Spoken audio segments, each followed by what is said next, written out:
I'm on my way back from work. It's really hot today. And I am thinking about this ego death thing, which is part of the awakening, because in order to awake, you come into the understanding that you are one with everything, and then you have this ultimate security. You're not just this body, you are an eternal being that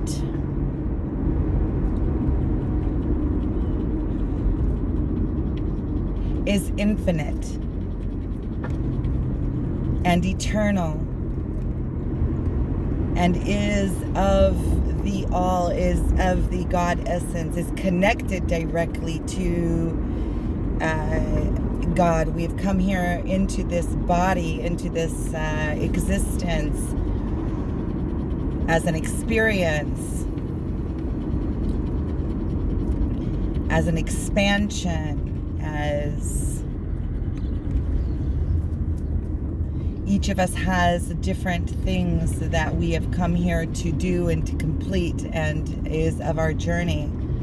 And I feel like we keep coming back until we are able to complete that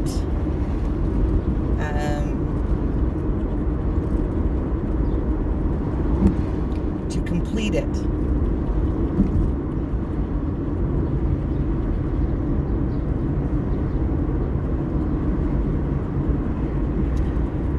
And I want to talk about coming into the now, because coming into the now connects you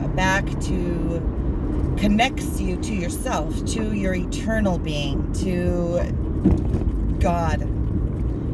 And there was a lecture I heard today, if I can find it, because I listened to a lot of lectures today, but if I can find it, I'll put a link,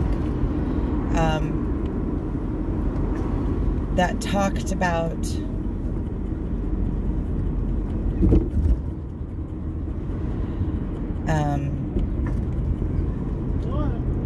being of awareness or consciousness.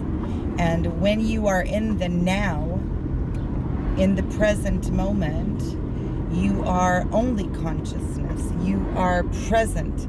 You are, your internal being is present, because you're not in your mind, which is your ego, thinking that it's you.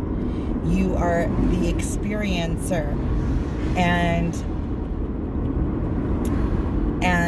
your ego, first of all, is pushed out of the way when you come into your soul being, when you come into your presence being or your consciousness, and you become in the now.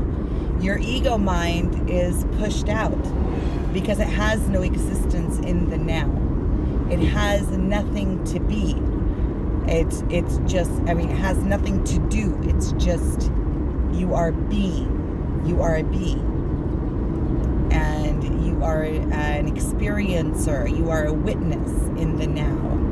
And another thing about coming into the now is that when you are present in the now, the series of events, because you are in the physical, this physical body, and in this physical world, whatever is in your surroundings is going to lead you. It's like the signs that you see more and more, the more you become awake, which means the more you become present, which means the more you come into the now, you begin to see signs everywhere. Because when you are in the now, the divine intelligence, everything that is all around us, all of this Play-Doh, this physical world, which is like physical Play-Doh, leads you and your body from one thing to the next. You are led when you are present in the now. You can trust, and that is part of the coming into the trust as well. Because when you are in the now, you can trust that the next sign will be revealed to you, and your next course of action will unfold for you. Now, when we're all the time in our mind, we don't even see these signs. We're not aware of them. We don't know that they exist. We don't see them. And it's like we're blind. It's like we're asleep in the current moment because we are in our mind. And then our life isn't really happening. A lot of times if we have, let's say, we're worried about something, or we're thinking about an event that happened, or a trauma that is leading our life, or whatever it may be, and we're in our mind thinking about the future or thinking about the past, the present is disappearing as we go through it. And a lot of times you can get to the end of the day and say, well, where did this day go? And well, you can do that when you're present also. It's like when you come into the present moment, it's like it becomes timeless. Even though action, energy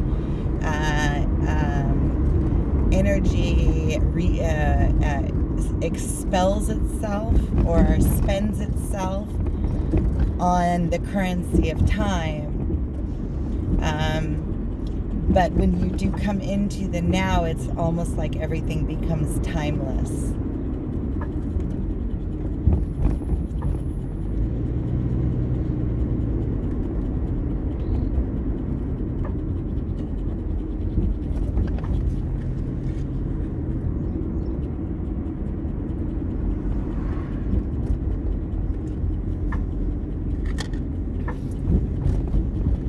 And what he was saying in that video, I want to get back to that. I remember what it was. Oh, what he was saying is that when you come into the now, you become pure consciousness, pure spirit. And that is a very intense experience for the ego to go through, because it eliminates the ego, because it's above the ego. So when you come into your consciousness, or your soul purpose, or your soul value, or you come into your awareness, you come into the current moment in time, your ego has no place, because you become pure consciousness. Your ego, there is no separation between you and all. And that is very interesting. It's an interesting concept, and you can check it in yourself. You can see it. It registers. And so your ego mind is trying to pull you back into your mind, into your worries, or into the future, or into the past, or into your traumas, or because there is where your ego exists and has purpose. What is that car doing? We're like going 20 kilometers an hour. You can almost walk as fast. Not quite. And so coming into the now is also taking you out of your ego mind. So the more that you can come and be present, it's basically just being awake. It's coming into your awakening. So when you come into your spiritual awakening, you also come into the present moment of now, and you are connected to your God source, to your God within. We are all part of the divine, and we can connect back to it if we manage, if we quiet our minds, quiet our egos, quiet our sense of division from the I, the wants, and the prides, which prides on the other side of it is also like all the bashfulness and all the being embarrassed of who I am. And we're divine creatures. We were all born at the same source. there is just what is, and there is whatever it is became because of something. Even our traits, even our bodies, everything about us is of the divine and is natural and is the natural course of our life has come into this substance. This is the outcome as of now, because it's ever changing. But as of now, this is the divine outcome of everything in my life that has brought me to this point, including exterior circumstances, internal thoughts and wants and needs and times and family and traumas and everything that has happened, everything that has made up the sum of me is legitimate, and there is no shame in anything. The only place that I really could see in myself, because shame belongs to the ego, the only place that I could really see shame is, and even then there's a reason for it. But what I was going to say is, when you know of an area that you need to repair within yourself to cleanse yourself, let's say jealousies, or let's say holding grudges, or things that are impure that you are still holding on to because of the satisfaction that it gives you. A lot of times these lashing out or blaming or having all these responses that are not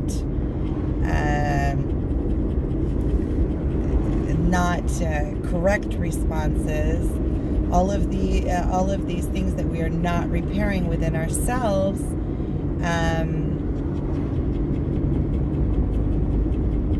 and we continue to do them because of the relief that they give us. Let's say if lashing out at somebody allows me not to look internally and fix whatever and straighten myself or repair the relationship or whatever it may be, it's a weakness. It's allowing me to feel better about something rather than repairing it, or rather than really like opening up the hood and looking in.